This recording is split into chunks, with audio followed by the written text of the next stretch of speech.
Hey guys, assalamu alaikum, welcome back to another video. Manchester City have been crowned European kings. They've won the Champions League for the first time in their history, and this is surely the biggest win and their biggest accomplishment probably ever in their club.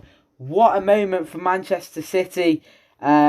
This was the trophy that they've been yearning for years. You know, this was the one that just slipped away from them every time. But this year they made no mistakes. They've been hungry this season, but they've been ruthless and they truly deserved it. Not only that, but they've also gone on to win the treble.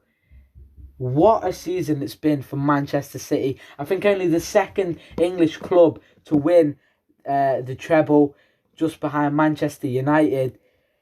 What a season it's been for them, and what an awful season it's been for me as a Liverpool fan, watching my team not even make top four. We haven't even made top four. And then United win the Carabao Cup, and then City win the treble. Oh my days. And Everton stayed up. Horrible season. But what can you say? Fair play to Manchester City. They were the better team today, and they've been the best team in the world this season. There's nothing you can argue against it. They won the league against Arsenal, who gave them a decent run, but Arsenal just don't have that clinical edge about them that Man City do. They went on to win the FA Cup against rivals Manchester United and Manchester Derby final. That was huge. But then a week later, they win the biggest one out of them all, the Champions League, against Inter Milan, who I thought weren't bad today. I thought they played quite decent today. They were good at disrupting City's flow. City were looking to play how they usually play, control the tempo, control the flow of the game, you know, keep the ball. But Inter Milan were pressing them. They were working hard. They were trying to force errors. You know, there's a few times that Man City nearly made a few big mistakes because of the pressing. They were chasing like dogs, and they didn't really give City much time, and that was frustrating City.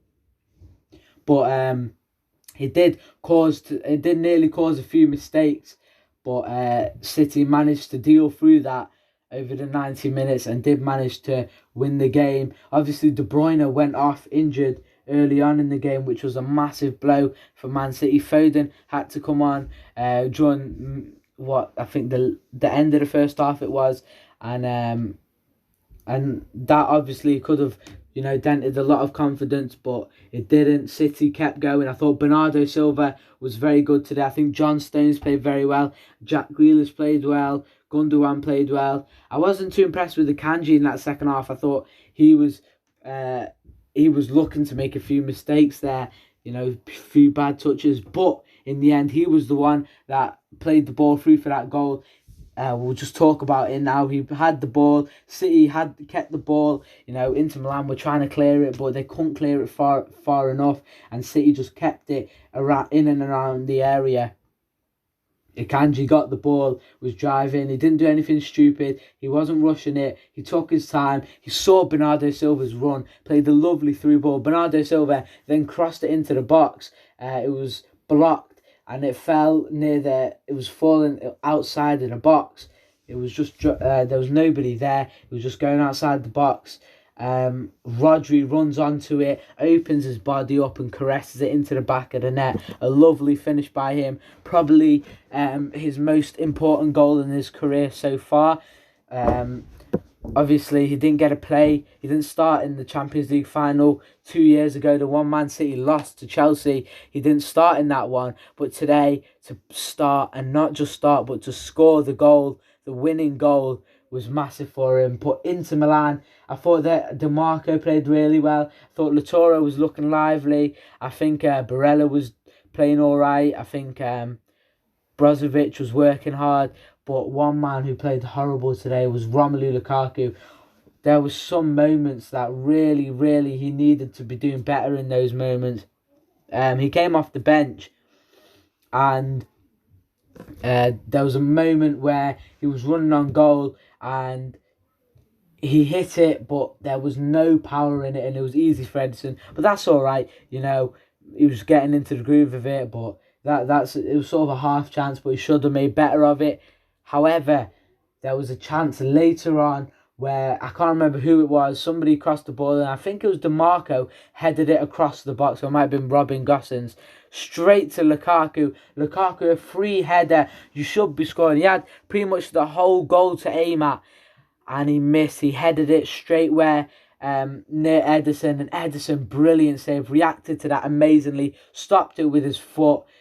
But come on, a player of Lukaku's level, professional player, cannot be missing that, especially in these circumstances. A game this big, that was probably the most important moment of the game for both sides. Ederson, what a save.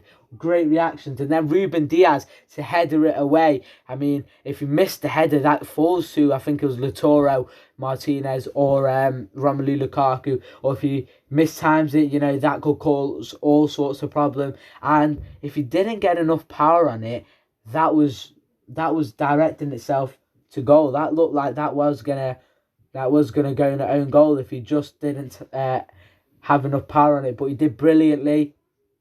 And then there was another one where Lukaku was driving forward and he should have done a lot more from it. He shot outside the box from quite far out and he missed horrendously, dragging it so far wide. Where he should have just maybe took a little bit more time or tried to drive forward or cut back and look for an option. But he hit it with his left foot, dragged it horribly wide. And in the end, you know, City managed to see out the game. But right at the end, there was a corner for Inter Milan. Everyone came up, including Onana, the goalkeeper, and the ball was lifted in the area. It was headed on target, and a very good save by Ederson just tipped it away, and that meant that Man City won the Champions League. What a moment for them. I mean, they deserved it. You know, they beat Real Madrid. They won against Leipzig, I think 7-0. Haaland came in first season, won the Premier League, won the FA Cup, but then he won the Champions League, the one he was brought in to win. Not only did he win it, he was probably one of the best players this season, one of the best finishers. He scored 5 goals in one match against Leipzig. I think that was around the 16 or quarterfinals, I can't remember. A 7-0 win, he scored 5.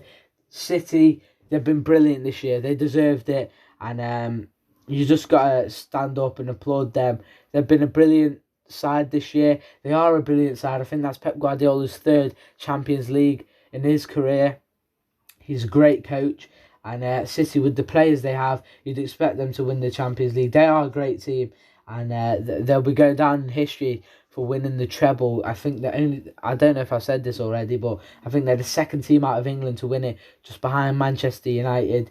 But yeah, a brilliant season for Man City. Let me know in the comments down below your thoughts on this match and this season as a whole. And let me know your early predictions for next season. Obviously, Liverpool have bought Alexis McAllister. Very happy with the signing of him. Hopefully, we can get a few more players in and just rejuvenate ourselves for the new season. Hopefully we will be competing again next year, but we'll have to see. Anyway guys, that's all from me today. Please let me know in the comments down below your thoughts on this game. Let me know what other videos you want to see, and yeah, until next time guys, peace.